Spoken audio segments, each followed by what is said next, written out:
Hello, welcome to JupiterAudiobooks.com. I hope you enjoy this audio.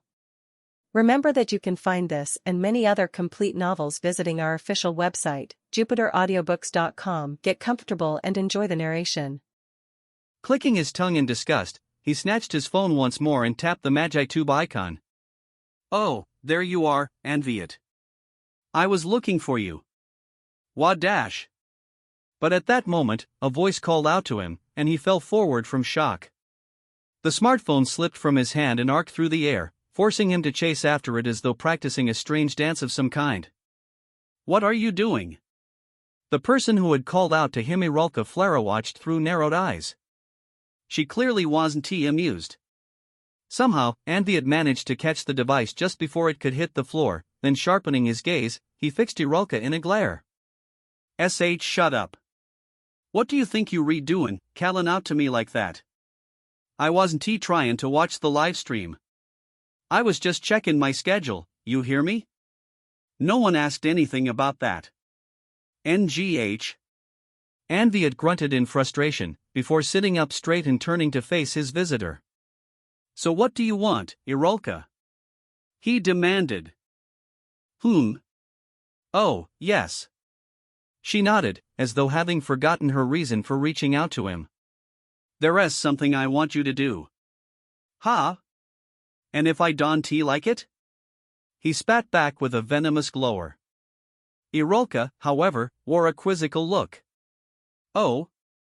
Knowing you, I doubt that, she retorted, fixing him square in her sights.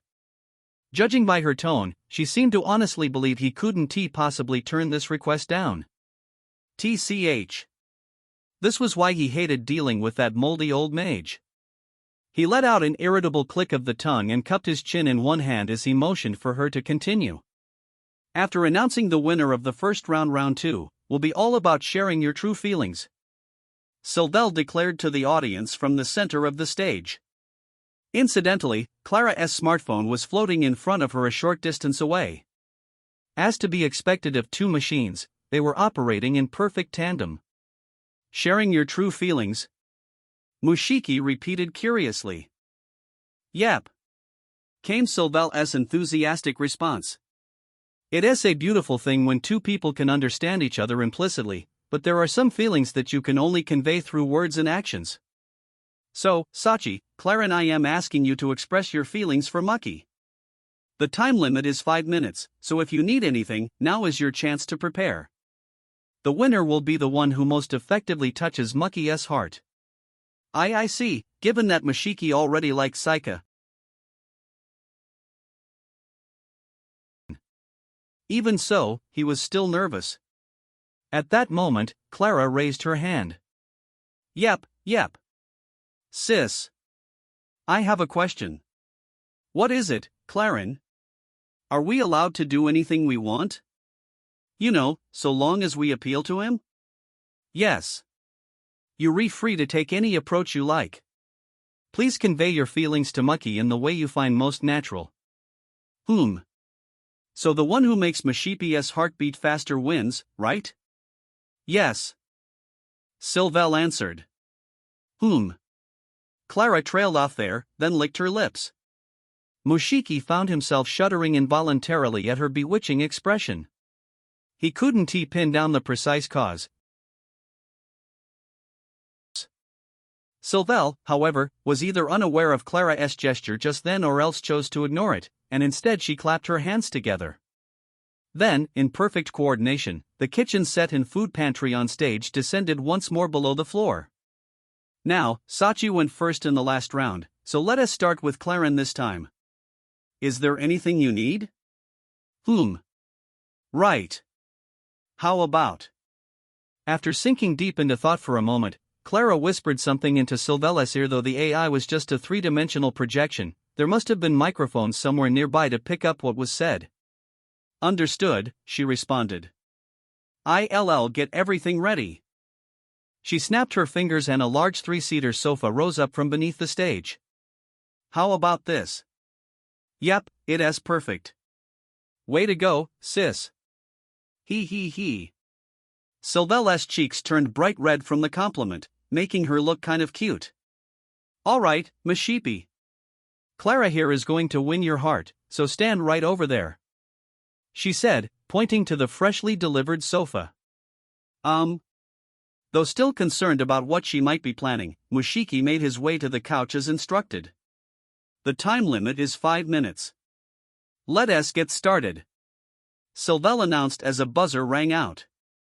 A large countdown timer appeared on the overhead projection screen, slowly ticking down to 0. Yeah, let us do this. Clara approached, her face tinged slightly red. Hey, Mushiki.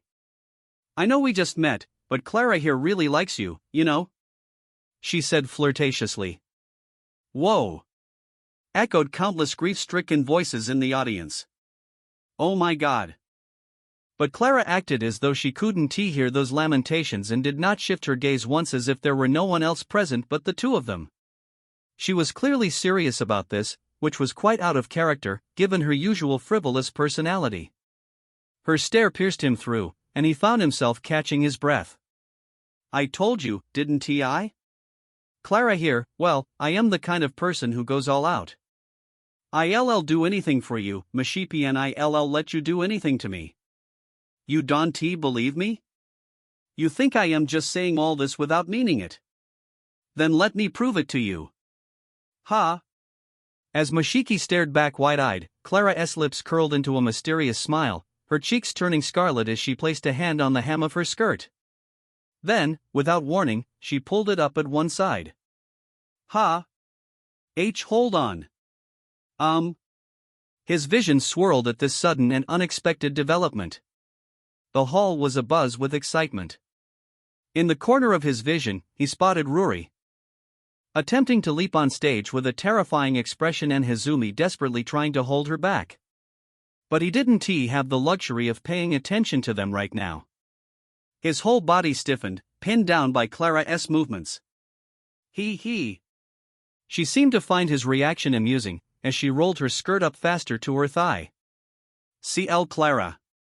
He wheezed, forcing his eyes shut. Then, as his vision darkened, he heard her laugh. Mwahaha. Don't worry, Mushiki. I am wearing a swimsuit.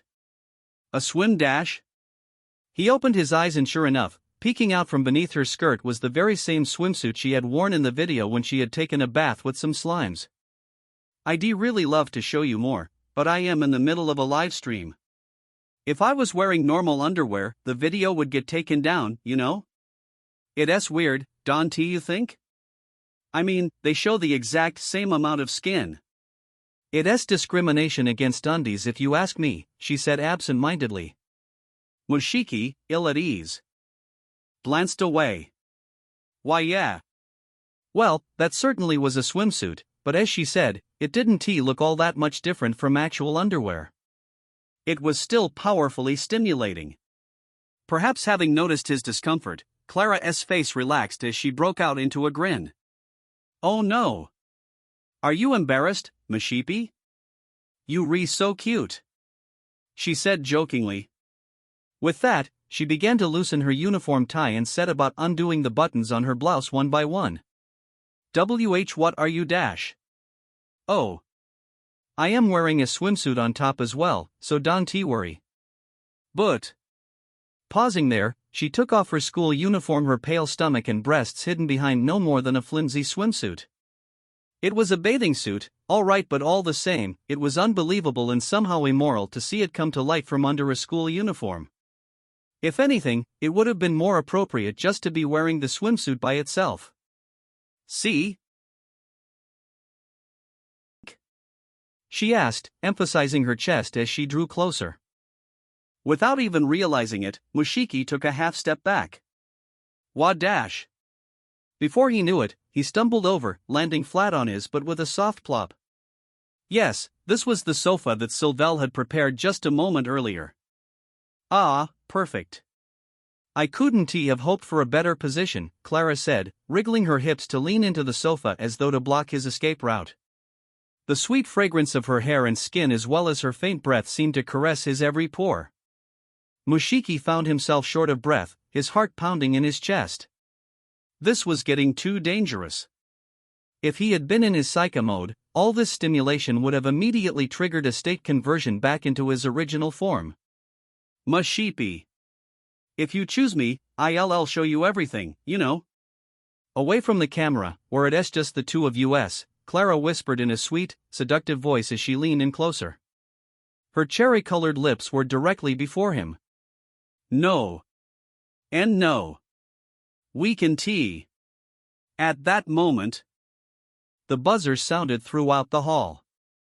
Her 5-minute allocation to appeal to his heart was up. And that's it. Clarin, you were so bold there. As your big sister, I think even I felt a slight thrill. Sylvelle said, twisting her body shyly as her cheeks turned red. With that, the audience let out their collective breath, as though only now remembering that this was all just a contest. Well, those 5 minutes went by pretty quickly, huh? But you know what? I got to see Mushiki acting cute, so I am happy, Clara said with a laugh as she jumped down from the sofa. She still hadn't T-buttoned her blouse back up, and a barrage of camera flashes came from the spectators. Oh yeah. Peace. Double peace. Yet when Clara realized how exposed she was, instead of covering her chest, she started posing for the photographers.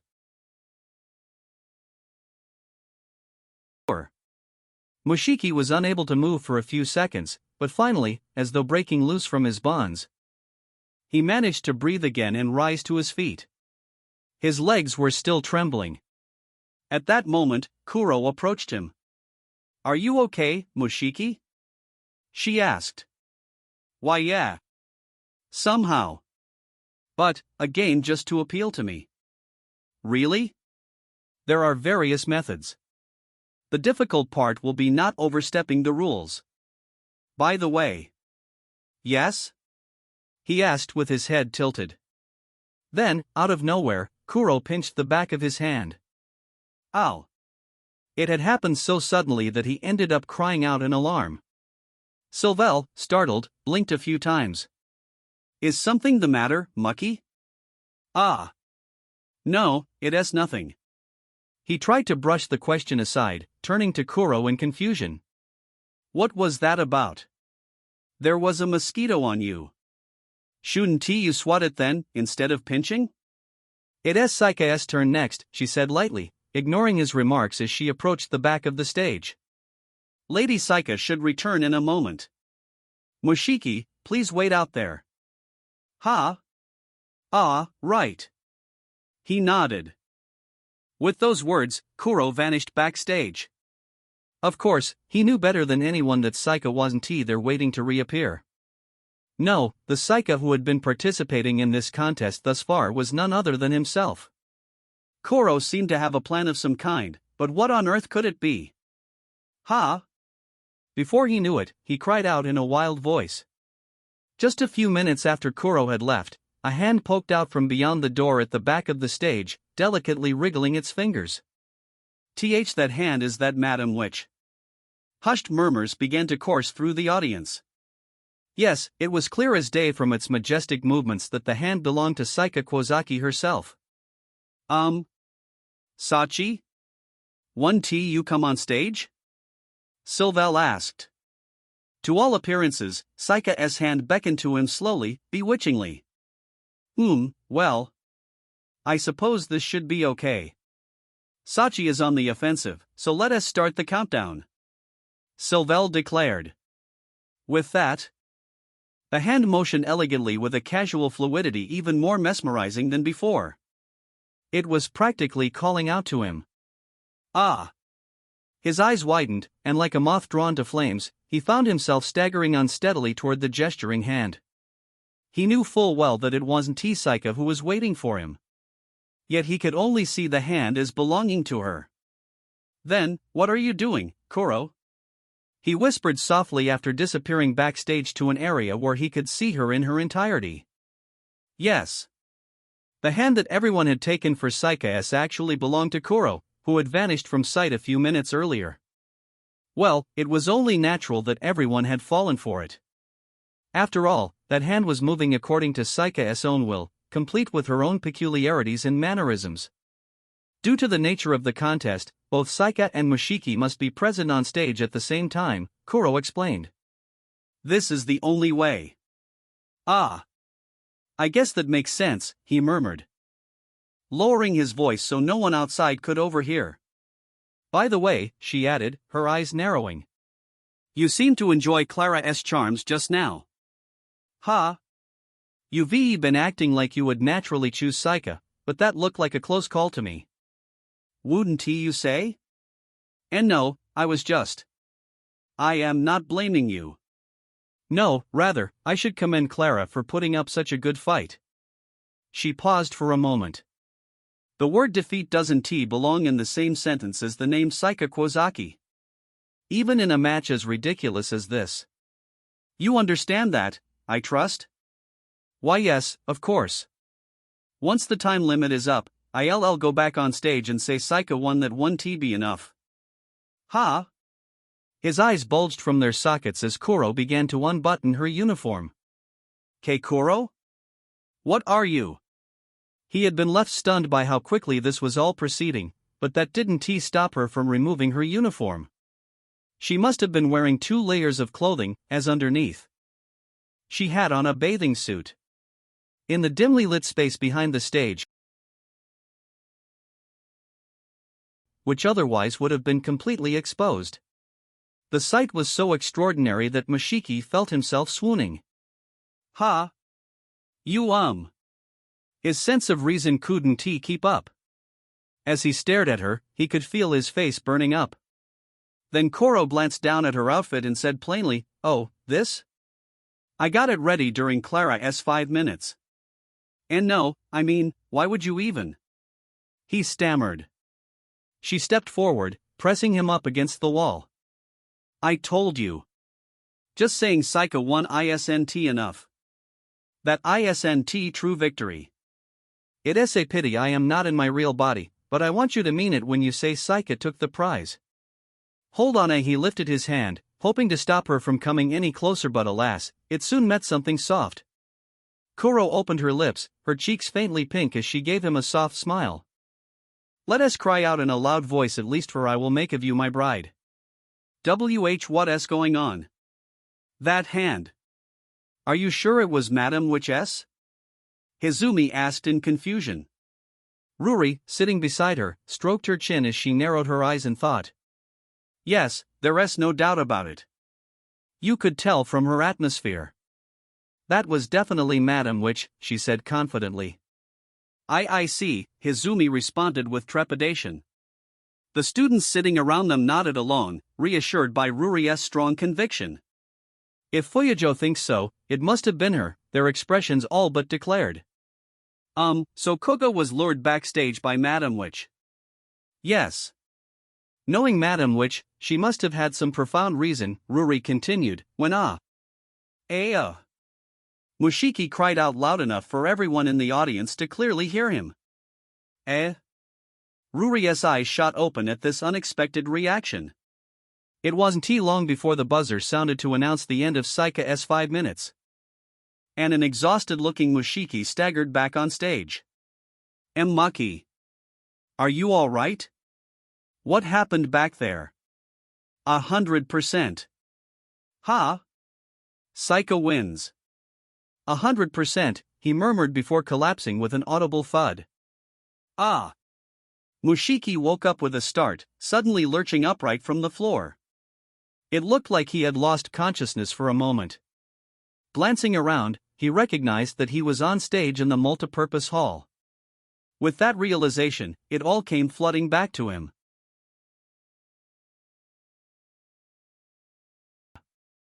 Are you okay, Maki? Sylvelle asked worriedly.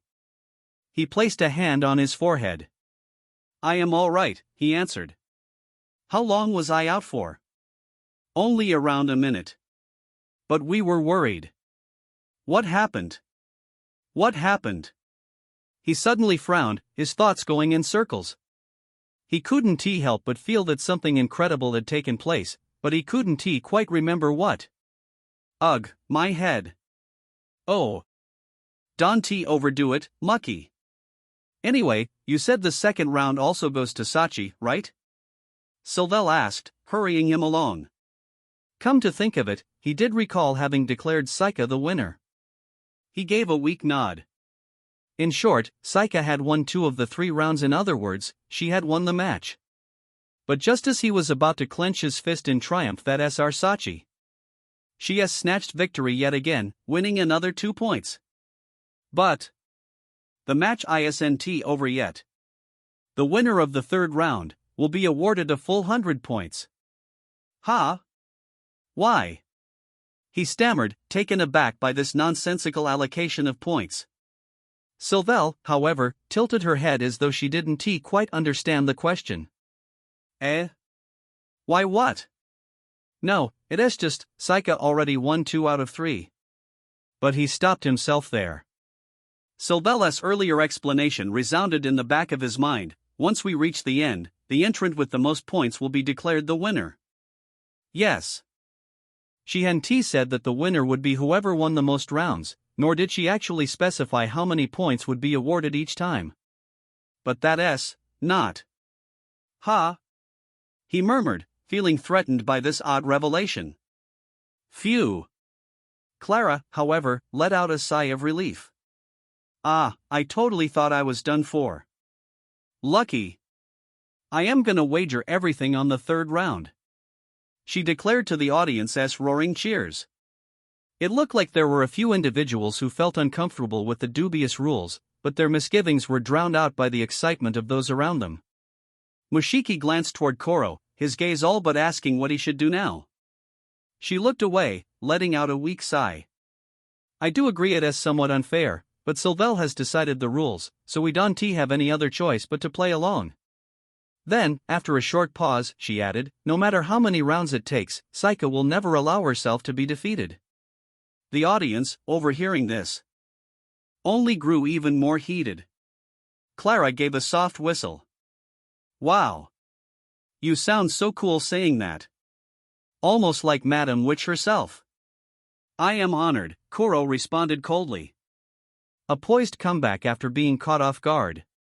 Mushiki would have expected no less of her.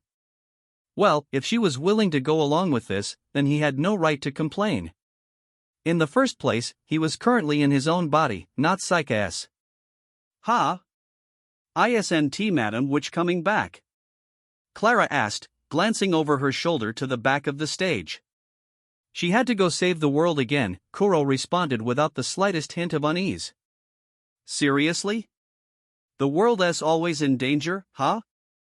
Mushiki couldn't tell whether she had actually accepted this hollow excuse. No one else but Saika would have been able to get away with such a paper-thin pretext. Perhaps hoping not to prolong this discussion, Koro turned to Sylvelle. So she won't mind if we move on. Sylvelle sis. What is the final round? Right. The AI beamed, positively overflowing with energy. The 3rd round is the power to protect those who matter most to you in times of crisis. Those who matter most to you. Koro repeated. Power. Clara echoed in turn. Sylvelle gave the 2 a firm nod as she spread her arms wide. Yes. Funnily enough, both Sachi and Clarin are taking part in tomorrow's exhibition match. The winner will be the one whose school comes out on top. Ha! Echoed a mix of voices in perfect unison. What? It wasn't just Mushiki and Clara. The entire hall cried out in mutual shock. But that was to be expected.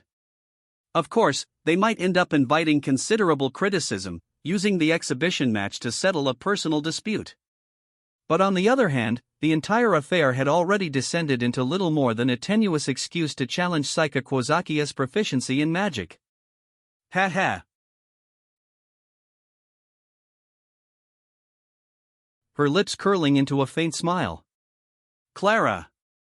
He tried calling out uncertainly. No, I am fine, she answered with a wave of her hands. There's nothing wrong with me. It's just. I mean, can this kind of thing actually happen? What do you mean? He asked with a confused grimace. I mean, you know, she said with a deep nod. I don't think I really stand much chance against Madam Witch in a real fight. But tomorrow's match is gonna be different. Her participation is conditional, and we got our new students to lend a hand. And most of all. She paused, raising her right hand overhead. With that, her flying cell phone fell straight into her palm, as though sucked from the air. Then, Mushiki gawked in disbelief. The magical energy emanating from her body suddenly swelled, rising sharply in intensity. Ah, Madam Witch. Thanks to you, I've got more viewers now than ever before. This live stream of us duking it out over Mushiki, well, I would have been shocked if it hadn't taken off. Still, if I am being honest, this is even better than I was expecting. Clara? Your magical energy, it is, Mushiki began. She broke into a grin. Yep. There's no need to hide it anymore. Clara here knows a little something called influenced array technique that keeps on increasing my strength and power as more people take an interest in me. And you know what? I've never been more popular. What? In other words, you challenged Lady Saika just to livestream this whole affair and boost your own strength? Koro asked, her gaze piercingly cold. Clara shook her head. Don't get me wrong, I really am head over heels for Mushiki, you know? I am not about to give him up, heck, I am completely serious about this. But you see, the thing is, I am still a student at the tower, right? What was the saying? If I can power up and beat the garden at the same time. It'll be killing two birds with one stone? Or is it running after two hares? She paused there, holding her phone from above as she positioned herself in the camera frame. Yes, she was taking a selfie. So thanks to Madam Witch, I am ready to go. Claramates, tomorrow's exhibition match is gonna be a must-see event. She said with a wink. Then, turning her gaze to Mushiki and flashing him a mysterious smile, she added, it is time to go witch hunting. Chapter 4, Must Watch, the exhibition match begins. That morning, the sound of birds chirping could be heard even clearer than usual. One night had passed since the festival held before the main event. The grounds of the garden were quiet and still, as though to belie the hectic hustle and bustle of the previous day. The students who had been jostling about here and there across the campus just a half day before were now nowhere to be seen. But that was to be expected. After all, this was all soon to become a battlefield. Mushiki took a deep breath to calm his mind before looking around once more. He and the others were standing in front of the research building located at the far end of the garden's eastern precinct. The tall structure, seemingly composed of a bundle of looming spires, cast a distinctive shadow over the plaza. 4 figures were waiting there in total, all of them wearing uniforms similar to his own. This, however, was their first time meeting him face-to-face as Mushiki Kuga. Yo! So you the new transfer student? I've heard rumors about you. I am Tuya Shinazuka, a third year. Thanks for coming today, said a tall male student as he held out his hand in greeting. Tuya Shinazuka. Unlike Mushiki, he had been chosen to represent the garden the acceptable way. Ah yes. Mushiki Koga. Nice to meet you, he said, shaking the older youth's hand. Shinazuka's grip was firm, his smile lively and refreshing. Then the female student a short distance behind her male counterpart gave a quick bow. I am Anoka Moegi. I'll try not to get in your way, she said in a fearful voice, her body turned slightly away from him and her gaze wavering as she stared at the ground. Yes. Thank you. I am not very experienced when it comes to this stuff, but I'll do my best, Mushiki replied. Anoka, still embarrassed, lowered her head, her long bangs obscuring half her face. Like Tuya, she, too, had been chosen to represent the garden. She seemed a little shy, but she must have been highly capable as a mage. After greeting the 2 students, Mushiki found himself sighing in relief as he put his mind at ease. He had been worried that, given how conspicuous he had been the day before, his fellow representatives might have misgivings about him, but neither Tuya nor Anoka had shown any sign of ill will toward him. Well, he couldn't say what they might have been feeling deep inside, but it was nice to see that they were both willing to build a positive relationship with the team. Even if only at a surface level. After all, they were all now allies fighting for the same cause. Only the first half hour is uploaded to YouTube. The transcription was generated with Whisper and censored using Google AI to comply with the platform. This project is completely free at free.jupiteraudiobooks.com, where we upload complete projects and you can make free requests. If you prefer an ad-free experience, want to listen to exclusive novels, or need your requests processed much faster, visit our premium version at jupiteraudiobooks.com. Also, we have a PDF library at euronovels.bokuboi.com. We hope you enjoy it.